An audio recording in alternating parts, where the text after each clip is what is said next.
sahabat Edukaso, kita jumpa lagi di YouTube-nya Edukaso. Kali ini kita akan membahas tentang perpajakan properti.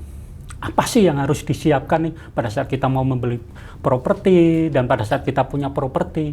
Bagaimana sih biar aman? Kan isunya itu di pemerintah itu apabila kita punya properti nggak terurus atau mengendap itu kalau nggak salah 3 bulan atau 3 tahun itu akan menjadi hak milik pemerintah. Nah, kali ini kita akan mengupas tuntas dengan pakarnya, yaitu pakar notaris. Dia sudah expert di dunia legal untuk dunia properti.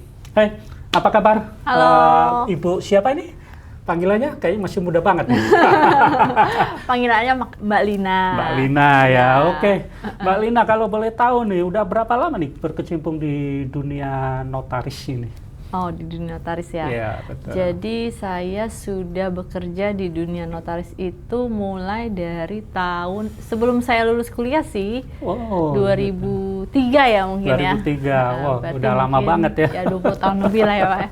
Itu udah Iya. berbagai macam problema di properti udah sangat ini ya, kuasai benar-benar ya.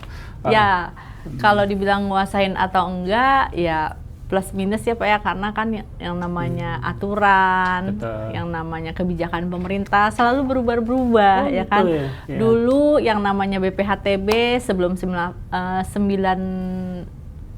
ya kalau nggak salah, itu belum ada ya kan. Betul. Nah, setelah itu ada ya kan. Jadi ya itulah beda-beda lah Pak aturan-aturan itu kan. Betul. Jadi kita harus selalu update terus aja dengan ilmu-ilmu dan kebijakan pemerintah yang ada di Indonesia ini gitu. Kalau boleh tahu, boleh dong apa nih namanya? Kasih tahu ke sahabat Edukaso nih, artinya bagaimana sih kiat-kiat untuk mengamankan properti kita untuk di tahun sekarang ini ya, karena sekarang itu kan marak sekali ya, ada isu-isu bahwa dengan sekian tahun tanah kita mengendap nggak dipakai akan menjadi milik pemerintah atau gimana nih, punya kiatnya nih gitu untuk sebenarnya sih Pak ya, kalau untuk isu-isu yang tanah nggak dipakai akan menjadi milik pemerintah itu, betul. Setahu yang saya di dunia praktek ya Pak ya, itu nggak benar sih. Oh, nggak benar ya, betul. Kenapa aset-aset yang dibilang akan diambil pemerintah itu maksudnya adalah mungkin ya, itu mungkin tanah-tanah terlantar yang milik perusahaan-perusahaan yang sudah 30-40 tahun dimiliki satu perusahaan, tapi mereka nggak melakukan usaha apapun di atas tanah tersebut, cuman punya aja. Jadi dimasukkan dan dikategorikan oleh Kementerian Agraria itu sebagai tanah terlantar atau guntai. Karena pada saat kita memutuskan untuk membeli atau memiliki satu bidang tanah, pasti kita akan disuruh dan diminta dari pihak kementerian untuk menandatangani bahwa kita akan memanfaatkan tanah itu, nggak dibengkalaikan gitu aja. Betul. Itu sih sebenarnya mungkin maksudnya pemerintah itu ya Pak ya. Artinya daripada tanah itu nggak bermanfaat kali ya, sehingga akan diperdayakan. Maksudnya adalah nilai ekonomisnya atas tanah-tanah itu. Misalnya untuk yang punya apartemen atau rumah ya disewakan, ya kan, daripada dibiarin hancur atau gimana. Betul. Gitu sih Pak. Bukan tiba-tiba diambil pemerintah, nggak bisa juga dong Pak. Kita kan punya hak keperdataan ya, biar gimana apalagi juga. Kita udah nabung ya, udah lama, ini mau dibangun nanti di tahun ketiga. Enggak lah, gitu, itu nggak benar kalau itu cuman gosip aja Pak. Oke. Lah, kiatnya gimana nih biar kita kepengurusannya itu aman nih? Apakah kan banyak itu, apalagi yang orang-orang lama itu kan masih berbentuk kirik lah itu kan. Nah, itu seperti apa sih kita untuk mengamankannya? Memang sih kalau untuk ada peraturan baru tahun 2027 itu semua itu sudah dihimbau oleh pemerintah sudah bersertifikat. Caranya yaitu semua masyarakat yang belum memiliki sertifikat dihimbau untuk 2 tahun ke depan ini melakukan pengurusan ke Badan Pertanahan Nasional setempat di mana lokasi tanah itu berada. Bagaimana caranya? Ya bisa mulai beberapa cara. Kalau misalnya masyarakat langsung yang punya, yang melakukan pengurusan itu, mereka dapat karpet merah, Pak. Wow. Dari spesial ya. Spesial. Justru memang dipermudah pemerintah lah ya. kita ini menghimbau agar masyarakat kita itu mengurus langsung, gitu, mengurus langsung ke Badan Pertanahan Nasional. Misalnya nih di Jakarta Utara, ya urusnya ke BPN Jakarta Utara. Ya dengan apa? Melampirkan dokumen-dokumen yang harus dilampirkan, misalnya bukti kepemilikan alas haknya, misalnya eigendom ya eigendom, ya kan, misalnya tanah negara ya diajukan ke melalui keterangan dari kelurahan, rekomendasi dan lain-lain, yang banyak sih syarat-syaratnya yang harus dipenuhi. Nah, berdasarkan itu ajukanlah ke Badan Pertanahan, pasti dibantu kok oleh mereka untuk disertifikatin gitu, Pak. Walaupun misalnya nih kan ada beberapa nih mewakili sahabat di sana itu suratnya itu ternyata misalnya hilang atau dia kerendam banjir gitu. Nah itu masih bisa juga itu? Bisa, masih jadi sebenarnya di Undang-Undang Pokok Agraria sendiri ada aturan yang bilang bahwa kalau udah menguasai itu lebih dari 30 tahun, kita tuh punya hak untuk mengajukan itu. Ya tentunya harus dikonsultasikan kembali ke pihak Badan Pertanahan setempat. Apa aja sih syarat-syaratnya yang harus kita lengkapin, ya kan, dari misalnya RT RW-nya, keterangan tidak sengketa dari kelurahannya, atau semua ada checklistnya kok, Pak.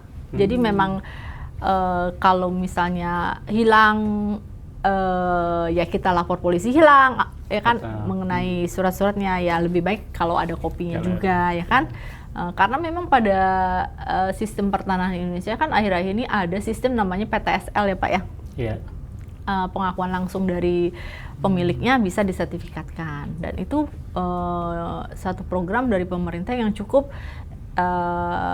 membantu masyarakat supaya tanah-tanah dan rumah-rumahnya ini bisa bersertifikat, Pak. Dan itu pengurusannya koordinasi dengan kelurahan dan BPN sih. Biasanya ada program tersendirinya dari pemerintah itu sendiri, Pak. Gitu. Nah, kalau kayak gitu itu apa aja yang mesti harus yang mesti kewajibannya nih, misalnya pembayarannya nih, apakah harus pajak-pajak yang tertunda atau apa? Nah kan sementara pajak-pajak yang tertunda ini kan nggak kedetek ya, artinya betul. karena semuanya hilang. Nah ini bagaimana ini perhitungannya ini untuk mengurus menjadi surat baru?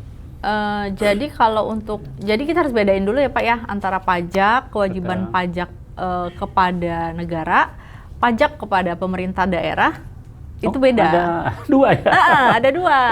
Jadi kalau misalnya kita dalam proses jual beli, kita ngomong ya, jual beli itu misalnya Bapak jual ke saya, ya kan? Berarti yang saya harus bayar adalah sebagai pembeli, saya bayar BPHTB, biaya perolehan hak atas tanah dan bangunan. Yang nilainya itu masuk pembayarannya ke kewenangan otonomi daerah, ya kan? Jadi itu masuk ke Pemda. Jadi Pemda setempat di mana lokasi tanah itu ada. Nah, Bapak sebagai pihak penjual misalnya kan, nah Bapak itu punya tanggung jawab untuk bayar yang namanya PPH, pajak penjual.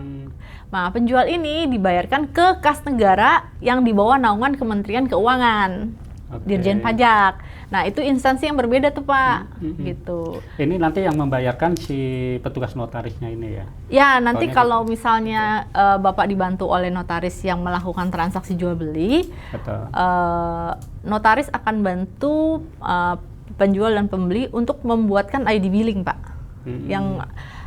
yang kewajiban pajaknya itu, nilai pajaknya itu langsung dapat disetorkan oleh baik penjual maupun pembeli ke rekening kas negara. Jadi negara udah mudah ya sekarang. Iya, kita cukup KTM aja Pak, tik bayar PNBP gitu kan, kas negara gitu. Tinggal ID billingnya aja Pak, baik mau yang PPH.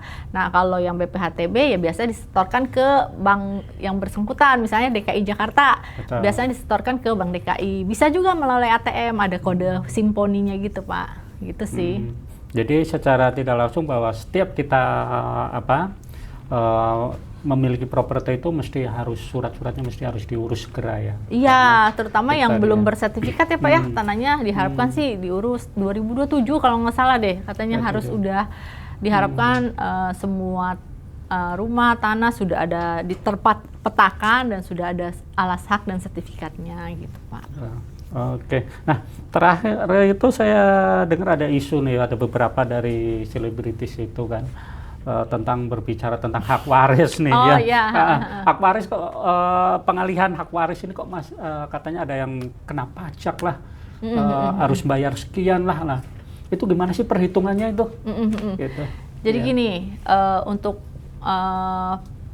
waris, kalau kita ngomongin waris, berarti kan ada peristiwa meninggalnya seseorang. Betul. Meninggalnya seseorang itu adalah peristiwa hukum, berarti itu harus dijalankan. Betul. Di mana menurut ketentuan undang-undang hukum waris, hukum di waris Indonesia ada banyak juga Pak ya, ada yang waris Islam, ada yang waris perdata Barat, ya kan?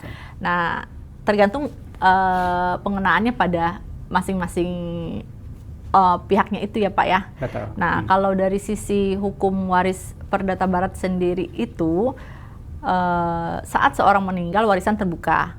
Betul. Yang menjadi ahli waris adalah anak-anak sahnya atau pasangan hidup yang masih hidup. Pasangan sah ya Pak ya, kita ngomong ya. Sah ya Pak? Sah ya. Sah. Jadi kalau nggak sah nggak dapat ya. Nah, ada surat nikahnya resmi. Tuh. Nah, termasuk anak-anaknya Pak, harus ada akte lahir yang menerangkan bahwa memang itu anak-anaknya yang si pewaris itu gitu. Nah, balik lagi ke pertanyaan Bapak mengenai kewajiban pajak, betul. Ya kan? Nah, itu tidak sama dengan jual beli. Kenapa? Karena warisan itu bukan objek pajak ya. Betul. Jadi misalnya gini, papa saya meninggal, dia punya rumah. Saya anaknya sama mama saya, berarti kan mama saya sama saya berhak mewaris dari ayah saya dong. Nah, otomatis rumah ini menjadi hak kami berdua dengan catatan surat kami berdua ini lengkap nih Pak. Betul. Ya kan, dengan ada akte nikah, akte lahir yang sah. Nah, papa saya karena rumah ini adalah warisan, pada waktu kami mengurus PPh-nya, PPh waris namanya ya Pak. Betul.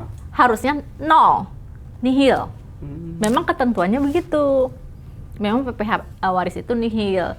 Tapi dari prakteknya memang pada saat kita menjalankan yang namanya mau balik nama waris, pada saat kita bilang warisan, pasti di BPN DKI Jakarta akan diminta Pak yang namanya surat keterangan bebas PPh.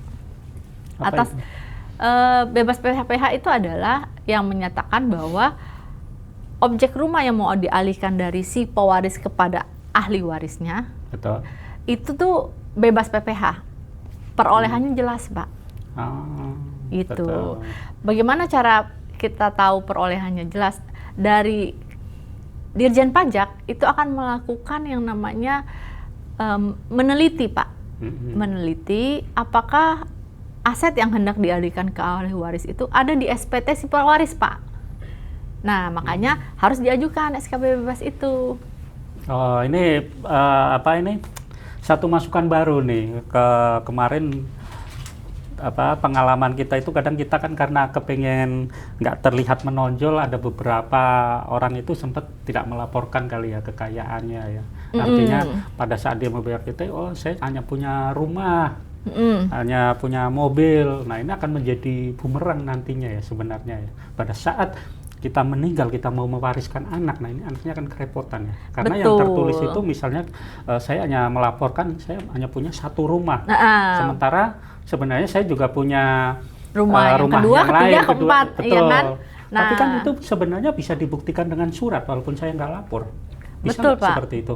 Nah itu, oke, Bapak bisa membuktikan dengan surat pada saat Bapak membeli atau memperoleh rumah itu, rumah kedua, ketiga, keempat itu, mungkin bisa dengan tidak melaporkannya ke SPT. Berarti ada sesuatu yang mungkin ya Pak, saya juga nggak tahu ya Pak, bukan kewenangan saya nih.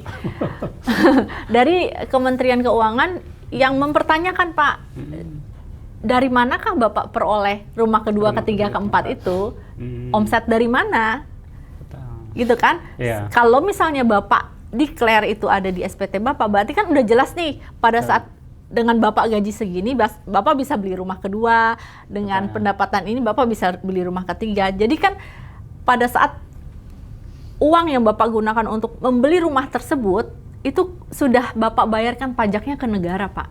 Nggak serta-merta ting langsung muncul gitu.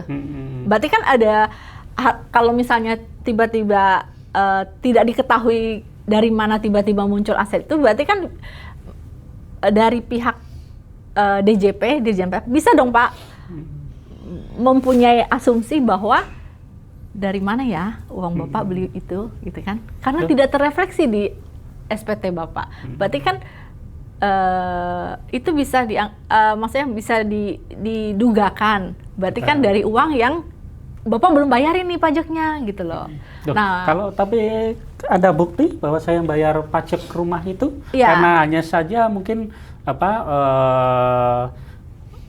kita kepengen, maksudnya nggak mau kelihatan banget nih, artinya wah ini buat tabungan saya nih, nanti ada istilah itu kalau suami istri itu kan ada harta gono gini atau perjanjian pranikah gitu kan. Nah itu kan ada beberapa nih kaum laki-laki di luar sana nih kita wakilkan nih ya.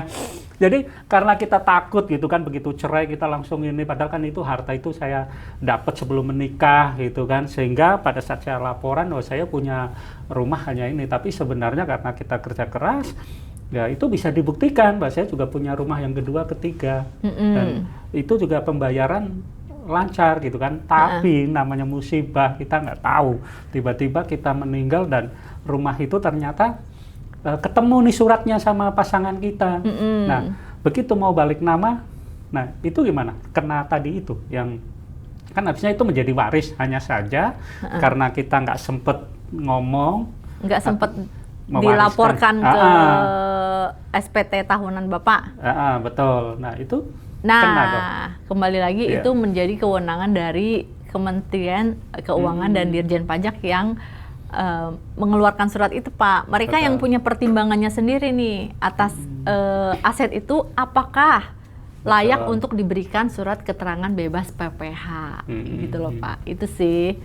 Nah balik lagi ke mereka Pak yang punya kewenangan, ya kan. Nah kami biasanya dari pihak notaris hanya membantu untuk mengajukan pada saat akan dilakukan audit dan penelitian dari Kementerian Keuangan dan Dirjen Pajak, ya pihak ahli warisnya yang harus menjelaskan ke pihak. Tapi ada tapinya juga. Memang sistem di Indonesia ini nggak ada keseragaman, saya bilang Pak. Karena ada di beberapa daerah ya Pak ya. Misalnya saya sebut, misalnya di Bekasi, untuk balik nama waris dari pewaris ke ahli waris, mereka tahu itu warisan, ya mereka nggak akan minta surat keterangan bebasnya gitu. Ada juga. Jadi itu ibaratnya itu kebijakan dari masing-masing kantor pertanahan itu juga sih Pak. Jadi itu saling berketerkaitan Pak antara Kementerian Keuangan, Pemda, dan Badan Pertanahan Nasional. Itu jadi kayak 3 instansi yang saling berketerkaitan. Dan ya sayangnya kadang-kadang suka tidak ada keseragaman Pak. Nah tapi kalau di Jakarta udah pasti diminta surat keterangan bebas PPh-nya. Gitu. Asik banget nih pengalaman ini, kita ngobrol bersama master expertnya.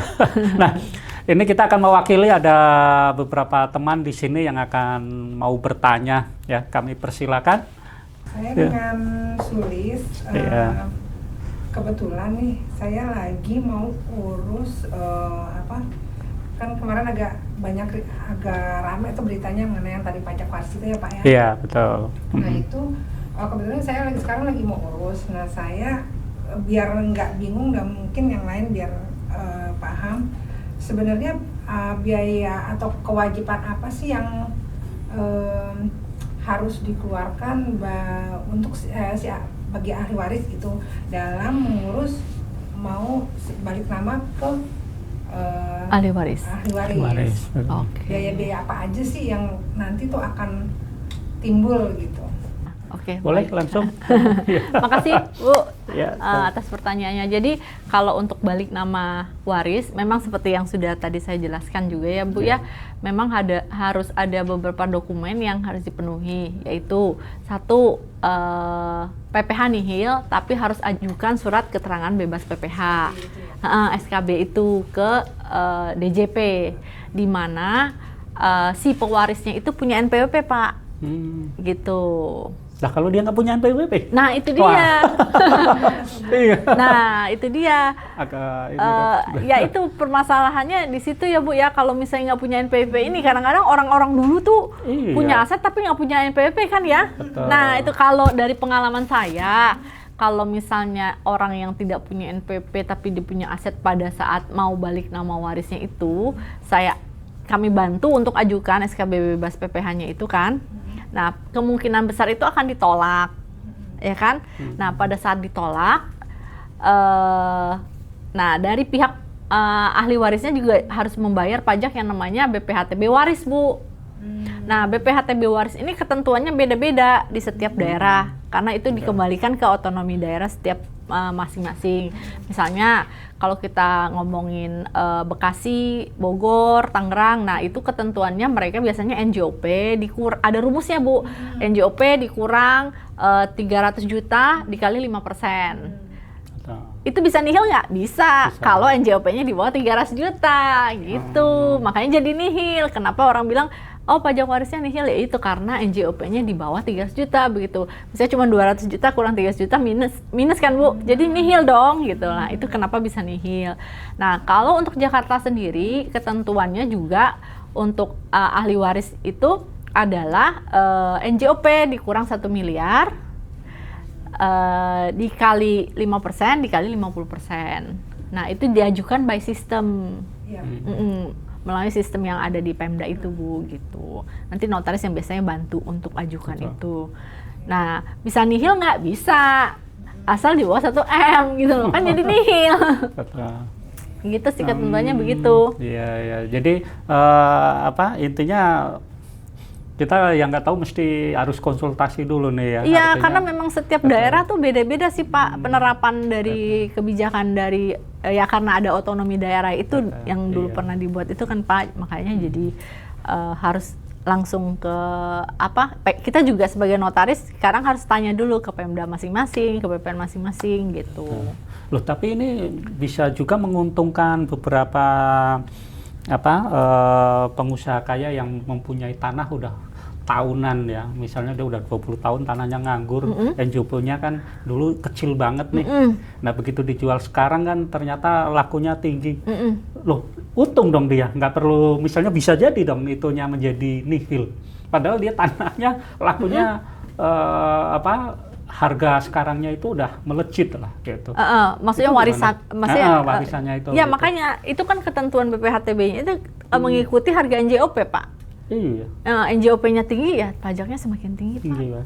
Ya gitu. itu tadi berarti kalau dia NJOP-nya masih NJOP yang lama, apakah ini harus dirubah dulu ke NJOP yang berlaku sekarang? Jadi NJOP itu kan berubah Pak setiap tahun. Setiap tahun itu yang dipakai adalah tahun berjalan. Oh gitu, bukan karena misalnya dia Bapak mau ngurusnya tahun 2025 ini, ya yang dipakai dan diaplikasikan sebagai dasar perhitungannya tahun ini Pak, 2025 ini. Dan ya 2025 ini kan NJOP-nya pada tinggi-tinggi Bu. Ya selain itu ya Ibu harus itu juga mengurus dan membayar biaya untuk balik nama dan lain-lain ya Bu ya. Itu yang di PPN ya Bu ya? Ya betul. Kalau Ibu jalan sendiri, ngurus sendiri, bisa. Itu dapat karpet merah Bu. Itu dibantuin pasti sama pihak Badan Pertanahan Nasionalnya. Gitu. Satu lagi nih Bu, kalau kan kalau diwariskan itu kan ke anak-anaknya dan pendampingnya ya? Ya, pasangan masih hidup. Yang masih hidup. Nah, kebetulannya yang ditempati sama mama saya ini itu mau diwariskan ke anak-anaknya aja. Jadi mama saya nggak mau nih. Nah, itu kalau begitu tuh harus ke 1 orang atau bisa ke 3 orang? Oke. Buat sertifikatnya gitu. Ya bisa sih. Jadi gini, pada saat jadi kondisi rumah yang Ibu bicarakan tadi ini saat ini itu belum bersertifikat ya Bu ya? Udah. Udah ada sertifikatnya dan atas nama almarhum ayah ya? Iya. Oke. Berarti kalau misalnya mau dinamain anak-anaknya, mau si A, si B atau si C dengan mengeluarkan ibu, orang tua maksudnya, ibunya ya. Berarti kan pada saat ayah meninggal kita harus buat surat keterangan waris Bu. Surat keterangan waris yang menyatakan bahwa ahli waris dari almarhum si ayah ini siapa aja sih? Berarti kan ibu dan 3 orang anak kan. Betul. Nah, kalau misalnya ibu tidak mau mendapat bagian itu, dia bisa lakukan biasanya 2 cara Bu. 1, dia menolak warisan bapaknya, almarhum suaminya, ya kan? Atau kedua, sekarang itu dari 2 tahun lalu itu ada yang namanya akte pembagian hak waris namanya. Hak waris. Jadi ibu sebagai salah satu ahli waris dari ayahnya mengalihkan haknya ke anak-anaknya aja. Oh, nah itu dibuatnya Di notaris biasanya. di notaris. Ya. Oh, jadi Gitu. Jadi ibunya mengalihkan hak atas kepemilikan atas rumah itu ke anak-anaknya. Atau misalnya mau dia namakan 1 orang aja juga bisa. Satu si C misalnya kan. Nah, berarti yang mengalihkan si ibu, si A sama si B mengalihkan ke C gitu. dan Gitu. itu harus di notaris. Di notaris. Oke, makasih Bu. Nah, Iya. itu kalau tadi aku nyambung nih, jadi inget nih. Pengalihan. Bisa 3 kali pengalihan nih. Orang suami ke istri, istri ke anak nih. Berarti 3 kali bayar dong? Enggak, Pak. Oh. Enggak. Nah, Cuma justru itu. itu dengan peraturan menteri yang Iya. nomornya saya lupa Pak, maaf. Iya. Jadi warisan ini bisa dialihkan langsung ke salah satu ahli waris aja gitu Pak. Dengan ketentuan ya hanya membayar 1 kali pajak waris itu aja gitu. Oh, jadi yang sisanya ini surat pernyataan aja mungkin ya? Iya, jadi kayak pembagian hak waris, pokoknya saya nggak mau deh gitu untuk warisan ini, misalnya ibu sama 2 orang ini nggak mau kan, Betul. berarti mereka bertiga ini yang akan tanda tangan mengalihkan haknya ke si C ini Pak gitu. Pajak warisnya gimana? Sama, PPh-nya kan harusnya almarhum yang bayar. Betul. Kan nihil Betul. dengan ajukan surat keterangan bebas. Nah, untuk BPHTB-nya ya si C yang bayar. Kan si ini yang 3 orang ini harusnya dia nggak ambil rumah itu ya dia nggak punya dapat. kewajiban pajak untuk bayar. Si C ini yang sendirian yang dapat itu yang harus membayar BPHTB-nya itu dengan ketentuan ya peraturan pewarisan itu Pak ya. Tergantung daerah masing-masing gitu. Oke, wow, sangat menarik sekali nih ya. Aku coba ini ya rangkum sendiri, nanti coba dibenarkan apakah ini benar gitu kan. Jadi menurut pendapatku ini berarti kita selaku orang tua ini biar aman, segera mungkin aset-aset kita itu kita tulis untuk ini mau diwariskan ke siapa, ke anak A, B, C, 3 dengan pembagian sekian-sekian ya. Atau saat kita beli langsung aja ke atas nama anak kita sehingga nanti nggak pusing ya. Itu seperti itu. Gimana? Apa benar harus seperti itu? Biar artinya nanti itu memudahkan dalam pengurusan kan. Jangan sampai kita belum menulis warisan, tiba-tiba kita nggak ada. Nah itu kan menjadi rebutan atau menjadi polemik di antara keluarga kita kan. Gitu. Benar nggak sih? Harus seperti itu? Ya Gitu. kalau Bapak ada benernya, ya Iya. kan? Cuman balik lagi, gini. Kita harus bedakan juga yang namanya wasiat dengan warisan. Oh, iya. Wasiat Gimana itu tuh? kan wasiat adalah suatu will, keinginan dari si pewaris Pak. Jadi dia mau, ini misalnya dia menuliskan keinginan terakhirnya pada saat saya sudah meninggal nanti tolong ya ini di nah itu kan wasiat Pak dari si pewaris ini ya kan. Nah tapi berbeda dengan yang namanya surat keterangan waris Pak. Kalau keterangan waris itu orangnya sudah meninggal, peristiwa hukumnya terjadi, warisannya terbuka.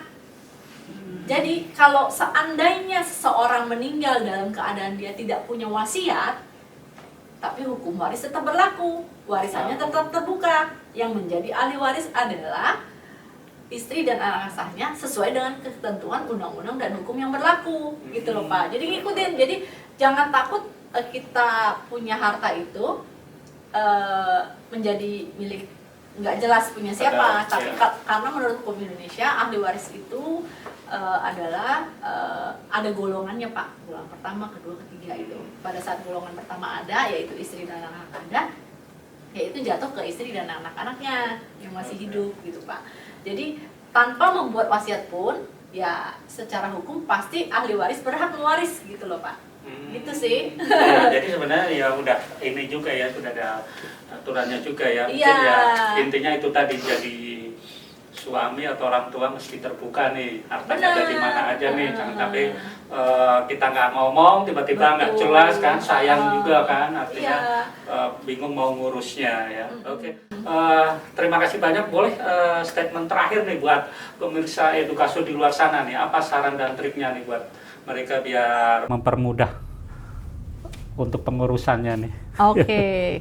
Kalau untuk mempermudah pengurusan itu, ya saran dari kami sebagai dari pihak notaris, ya bisa langsung berkonsultasi ke kantor-kantor notaris terdekat dengan rumah Bapak Ibu semua yang ada di dekat-dekat rumah Bapak Ibu, ya kan, atau datang langsung misalnya untuk mengurus PPh bebas, SKB bebas itu ya langsung ke kantor Dirjen Pajak terdekat, atau misalnya mau berkonsultasi mengenai balik nama waris itu sendiri, bisa datang ke kantor Badan Pertanahan lokasi di mana tanah itu ada.